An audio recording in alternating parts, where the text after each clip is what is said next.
എന്തിനാ ഇങ്ങോട്ട് എഴുന്നള്ളിയെന്ന്? ഭാരതിയെ ഒന്ന് കാണാൻ. എന്തിന്? കാര്യങ്ങളൊക്കെ അമൃതമോള് പറഞ്ഞു. ഇപ്പോ ഭാരതിക്ക് എങ്ങനെയുണ്ട്? ഓ, സുഖവിവരം അന്വേഷിച്ചു വന്നാണല്ലേ? പണ്ട് സ്നേഹം ഭാവിച്ച് കല്യാണവും കഴിച്ച് 2 കുട്ടികൾ ജനിച്ചു കഴിഞ്ഞപ്പോഴത്തേക്ക് നിർദാക്ഷിണ്യം നിങ്ങൾ ഉപേക്ഷിച്ചു പോയ ആ ഭാരതിയുടെ കാര്യം തന്നെയല്ലേ നിങ്ങൾ ഈ പറഞ്ഞു വരുന്നത്? അത് അല്ലേന്ന് മോനെ, നിങ്ങൾ എന്നെ അങ്ങനെ വിളിക്കരുത്. ആ വിളി നിങ്ങളുടെ വായിൽ നിന്ന് കേൾക്കുമ്പോ അറപ്പാ എനിക്ക് തോന്നുന്നത്. ചെയ്തതൊക്കെ തെറ്റായിരുന്നു പലവട്ടം പറഞ്ഞതല്ലേ ഞാൻ. അങ്ങനെയൊക്കെ സംഭവിച്ചു പോയി. എന്ത് പ്രായശ്ചിത്തം ചെയ്യാൻ തയ്യാറായിട്ടാ കഴിഞ്ഞ കുറെ കാലങ്ങളായി ഞാൻ ജീവിക്കുന്നത്. അതിന് പോലും നീ എനിക്ക് അവസരം തന്നില്ല. ചെയ്യാവുന്ന വൃത്തികേടുകൾ മുഴുവൻ ചെയ്തു കൂട്ടിയിട്ട് അവസാനം മാപ്പെന്ന് പറഞ്ഞാൽ തീർന്നല്ലോ. ഈ ലോകത്ത് വേറെ ആരൊക്കെ നിങ്ങളോട് ക്ഷമിച്ചാലും ഞാൻ ക്ഷമിക്കില്ല. എന്റെ അമ്മയുടെ കണ്ണീര് കണ്ട് വളർന്നവനാ ഞാൻ. നിങ്ങൾ പോയതിനു ശേഷം എന്റെ അമ്മ മനസ്സോറൊന്നും ചിരിച്ച് ഞാൻ കണ്ടിട്ടില്ല. അവരുടെ ജീവിതം മുച്ചൂട് നശിപ്പിച്ച് കളഞ്ഞാ നിങ്ങൾ. എന്നിട്ടിപ്പോ അമ്മയുടെ വിശേഷം ചോദിച്ചു വന്നിരിക്കുക. നാണമില്ലല്ലോടോ. നീ എന്നെ എന്ത് വേണമെങ്കിലും പറഞ്ഞോളൂ, അത് കേൾക്കാൻ വിധിക്കപ്പെട്ടവനാ ഞാൻ. പക്ഷേ ഒരു പ്രാവശ്യം, ഒരേ ഒരു പ്രാവശ്യം ഭാരതിയെ കാണാൻ സമ്മതിക്കണം. നടക്കില്ല. അത് മാത്രമല്ല, മേലിൽ നിങ്ങൾ ഈ മുറ്റത്ത് കാലൂത്തിയ എന്റെ മറ്റൊരു മുഖം നിങ്ങൾ കാണും. എന്നെ കൊണ്ടത് ചെയ്യിക്കരുത്.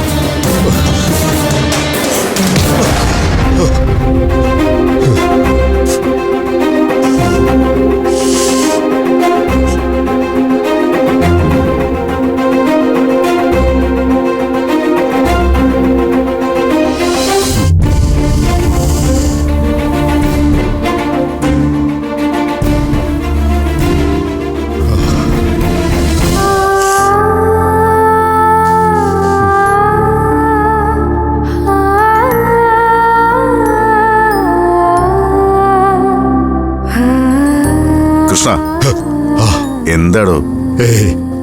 ഒന്നുമില്ല സാർ. താനെന്താ വല്ലാതിരിക്കുന്നത്? ഒന്നുമില്ല, വെറുതെ ഓരോന്ന് ആലോചിച്ച്. ആലോചനയൊക്കെ വിട്. ഇപ്പൊ പ്രശ്നങ്ങളൊക്കെ തീർന്നില്ലേ? പ്രശ്നങ്ങളൊക്കെ തീർന്നു. ഇപ്പൊ ആർക്കും പ്രശ്നങ്ങളൊന്നുമില്ല, എനിക്കുമില്ല. കൃഷ്ണ എന്തൊക്കെയാ പറയുന്നേ? എടോ, എനിക്കൊന്നും മനസ്സിലാവുന്നില്ല.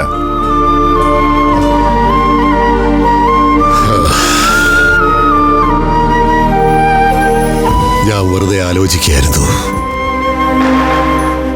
നമ്മൾ രണ്ടുപേരും ഒരുപോലെ കുടുംബത്തെ ഉപേക്ഷിച്ച് നമ്മുടെ നല്ല കാലം ദൂർത്തടിച്ചവരാണ്. തെറ്റുതിരുത്തി സാറ് തിരിച്ചു വരുമ്പോഴേക്കും സാറിന്റെ ഭാര്യ ഈ ലോകത്ത് നിന്നേ പോയി. പക്ഷേ ഞാൻ തിരിച്ചു വരുമ്പോ ഞാൻ ഉപേക്ഷിച്ചവരൊക്കെ ബാക്കിയുണ്ടായിരുന്നു.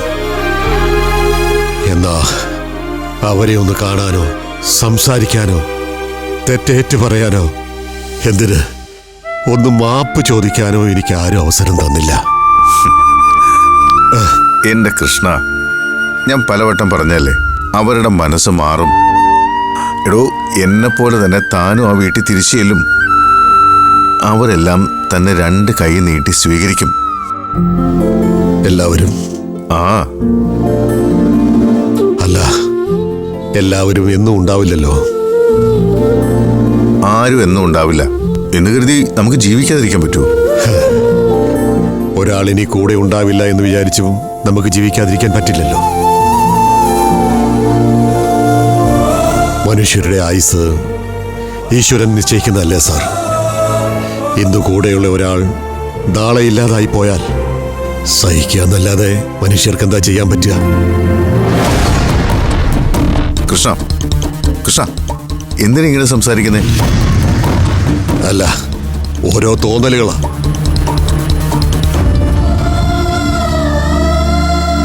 എനിക്ക് സാറിനോടൊരു കാര്യം പറയാനുണ്ട്. അതിനിയും താമസിച്ചുകൂടാത്ത കാര്യ. താൻ പറയാം.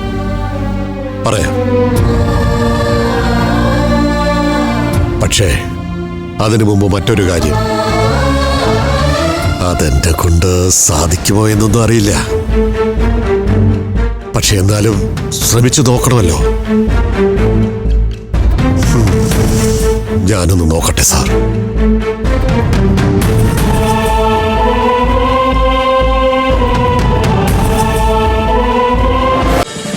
ഫ്ലവേഴ്സ് ഒരുക്കുന്ന കാഴ്ച വസന്തം യൂട്യൂബിൽ പ്രേക്ഷകർക്ക് ലൈവായി കാണാം.